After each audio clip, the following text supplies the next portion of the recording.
বিশ্বনবী বাবা সুন্নতের খেদমত করো, কারণ তুমি জানো না রে বাবা, এই জামানার মধ্যে কোন একজন মানুষ বাবা, এই ফিতনার জামানার মধ্যে একটা সুন্নত যদি আপনি জিন্দা করেন, মনে রাখবেন, কান খাড়া করে শোনেন, একটা সুন্নত জিন্দা করবেন, 100 শহীদের সওয়াব আপনার আমল নামার মধ্যে হয়ে গেছে। একটা সুন্নত খালি জিন্দা করুন, 100 শহীদের সওয়াব। মুসলমান এমন একটা জাত 24 ঘন্টা ইবাদত। সুবহানাল্লাহ কয় না বালা এসে পারে পারে গুতাটা সুবহানাল্লাহ বা করে লব ওয়াজ শুনবার আইছে। মুসলমান এরকম একটা জাত 24 ঘন্টা ইবাদত, হুইতে থাকলে ইবাদত, লাস্টটা যে ফেসাব করে কুলুপ লন্ডিলা, এইটাও ইবাদতের মিজানের পাল্লা তোড়াইবো আল্লাহ। এটা হইন না একবার কোন পাড়া বয়ান করছেন যে ডিলা উড়াইবো, হ্যাঁ না হইন না মাশাআল্লাহ, পরে দিন এই বড় বড় এটা লইতেছে,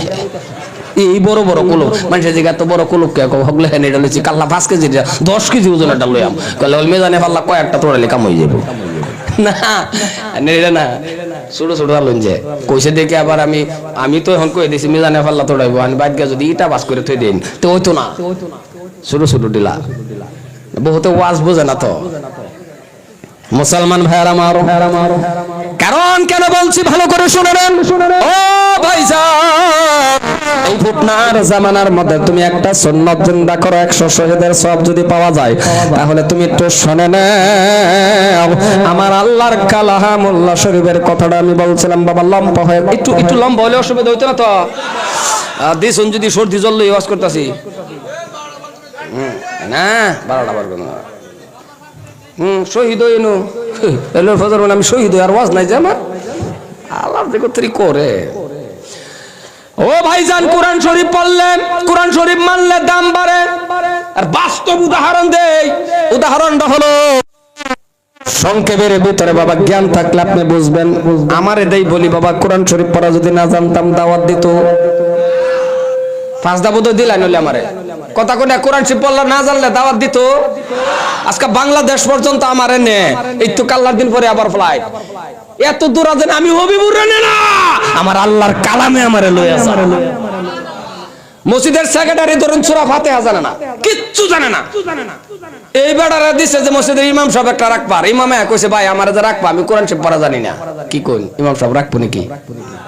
সেক্রেটারি কোরআন শরীফ পড়া জানেন না, গাটা ওঠ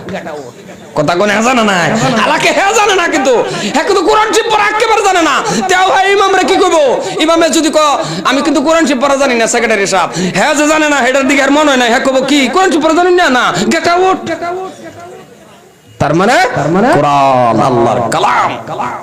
যারাই মানছে, যারাই পড়ছে, যারাই সম্মান করছে, এগর ইজ্জত কমছে না বাড়ছে? জোরে কোন বুক ফুলায়া বাড়ছে না কমছে? আল্লাহ আল্লাহ আল্লাহ। একটা কথা কই, খারাপ পাই না যাবার, খারাপ আমি কেন গর খারাপ পাইবার কে, আমি তো আন্যগর দেশের, কেউ লোক তোমার জিত নাই, হিংসা নাই, টেহা পয়সা লেনদেন নাই, এনে আমার খারাপ পাইতে নি কে, কারণ আমি আন্যগর হাসা না,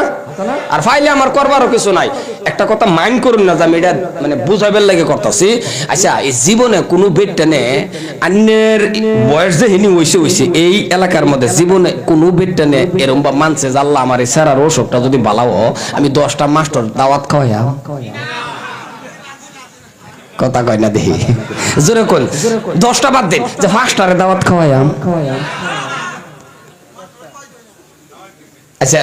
বেড়া জানে না বেটে যে মানছে হুজুর দাওয়াত খাওয়াবো, এটা এরকম ইতিহাস নাই, বেড়া জানি না, বেড়া ভাবছে শুনে বাজার ওই মুরগটা নেহারা বেচা আমি ঠিক করবো, মুরগ খোল রে মুরগটা ধরিস, বেড়ি কো মুরগ এটা হুজুরের নামে মেনে দিছি, কথা কোনে আসা না নাই, এই কথা কোনে আসা না নাই, বেড়া জানে না হুজুরের ওয়াজিব মুরগ খাওয়া, এটা হুজুরের দাম না, এই যে আল্লাহর কালামের খাতিরে হুজুরে খা।